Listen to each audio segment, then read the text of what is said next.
Olá, espero que vocês estejam bem. A gente vai continuar a nossa investigação da identidade numa perspectiva bíblica e, no momento, nós estamos conversando especialmente sobre a criação, explorando o conceito de Imago Dei, a doutrina que afirma que nós somos feitos à imagem e semelhança de Deus. Como a gente comentou no último vídeo, agora a gente vai entrar no texto fundamental sobre isso, Gênesis 1, 26 e 27, que afirma que Deus fez o homem à sua imagem, a imagem de Deus o criou, homem e mulher os criou. O versículo 27 é especialmente importante para nós. Desde já, é importante chamar a atenção para a expressão usada, o termo usado, homem, né? O versículo 27 diz que Deus criou o homem à sua imagem, a imagem de Deus o criou, homem e mulher os criou. Ou seja, a primeira vez que a palavra aparece, ela poderia ser melhor interpretada como humanidade. Na realidade, no intervalo de Gênesis 1 a 6, por diversas vezes no original aparece um termo hebraico chamado Adam. E Adam pode ser traduzido como personagem, né? O primeiro ser humano, Adão, feito à imagem e semelhança de Deus. Pode ser traduzido como homem, genericamente, do ser masculino, ou pode ser traduzido como humanidade. Então, Deus criou a humanidade à sua imagem, a imagem de Deus os criou, homem e mulher os criou, como o próprio versículo afirma. Isso não diz respeito a um gênero específico. A grande pergunta para nós nesse vídeo aqui, que a gente vai explorar nos próximos vídeos, é o que isso significa?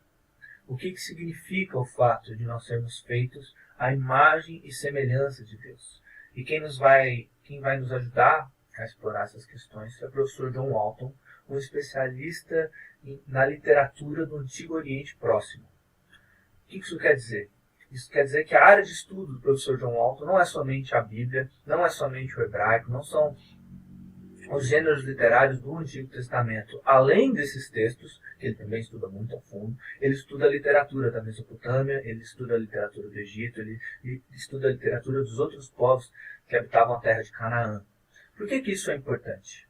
Porque, da mesma forma como nós usamos algumas coisas do nosso elemento cultural, do nosso contexto atual, e essa linguagem ela forma a maneira que a gente se comunica, pense, por exemplo, hoje nos memes. Os memes não fariam sentido há 50, 60 anos atrás, mas nós que temos grupos de WhatsApp, Instagram, Facebook, os memes se tornaram parte da nossa maneira de enxergar o mundo e de nos comunicar uns com os outros. Da mesma forma, eles tinham essas convenções linguísticas, essas convenções literárias, imagens que formavam o pano de fundo de como eles olhavam para a realidade. E quando o professor John Walton ele procura comparar a forma como a Bíblia usa essas imagens com a forma que outros povos usavam essas imagens, ele tem um duplo objetivo. Ele tem o objetivo de perceber o que essas formas são iguais, quais são as aproximações, mas principalmente o que essas formas são diferentes. O que Deus, através dos profetas, pode ter usado a mesma imagem para falar algo para Israel e desafiar o entendimento que outros povos tinham das falsas divindades, da realidade do mundo, sobre quem é o ser humano. Falando sobre esse conceito da Imago Dei, esse conceito de sermos feitos imagem e semelhança, o professor John Walton diz o seguinte: a imagem de Deus é um importante conceito teológico, tanto no Antigo quanto no Novo Testamento, com raízes que remontam ao pensamento do Antigo Oriente Próximo. No mundo antigo, acreditava-se que uma imagem carregava a essência daquilo que ela representava. As imagens representavam alguma coisa e parte da essência daquilo que elas representavam estava contida ou era manifesta através das imagens. Por isso, por exemplo, nos templos pagãos, uma imagem de ídolo da divindade era usada na adoração, porque os povos do Antigo Oriente compreendiam que ela continha a essência da divindade. Então pense, por exemplo, nos templos gregos ou nos templos aos ídolos egípcios, aos falsos deuses da mitologia egípcia. Eles tinham as suas imagens e o povo do Egito acreditava que essas imagens carregavam um pouco da presença de Deus. Elas como que portas, um pouco.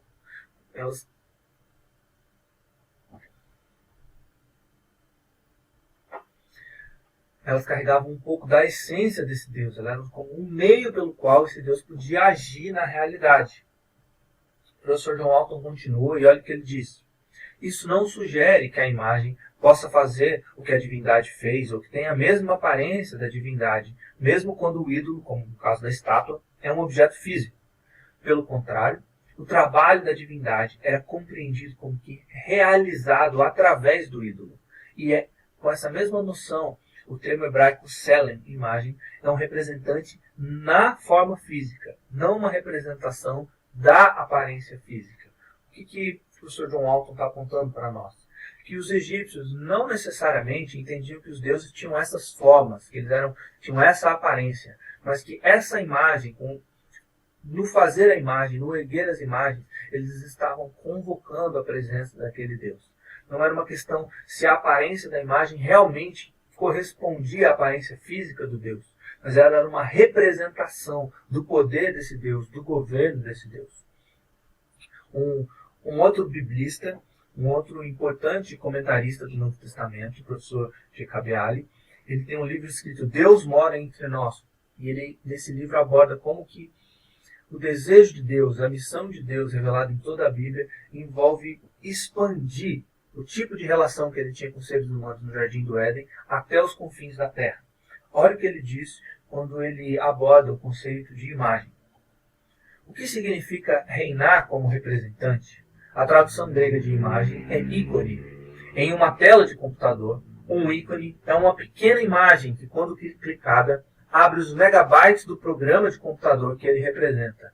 Metaforicamente, a humanidade é uma pequena imagem dos terabytes da glória de Deus na criação.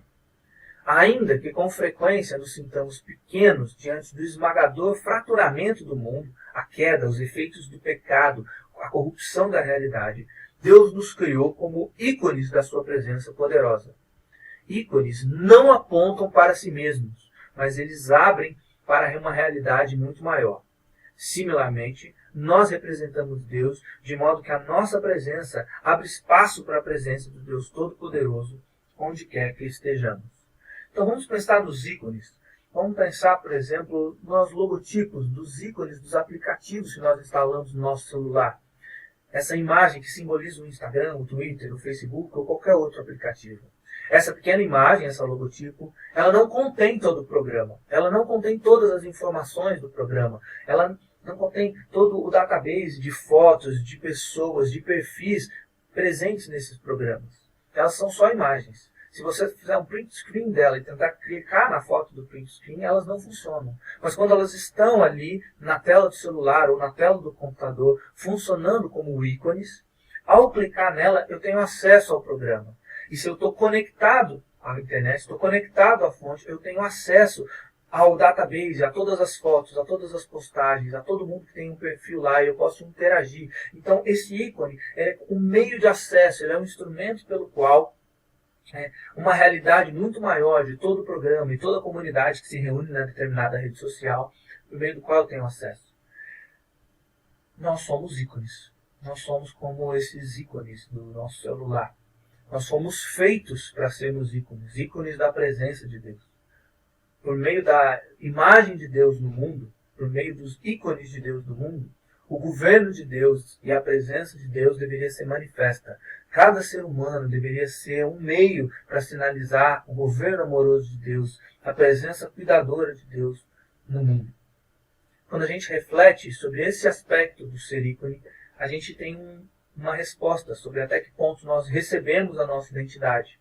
A nossa identidade, como imagem e semelhança de Deus, vem com um propósito. O propósito da gente representar o governo amoroso de Deus, a presença cuidadora de Deus no mundo. Você tem honrado esse propósito? Você tem sido um meio da presença de Deus? Um sinal do governo amoroso de Deus? Eu te convido a refletir sobre isso, enquanto a gente continua explorando o valor dessa imagem.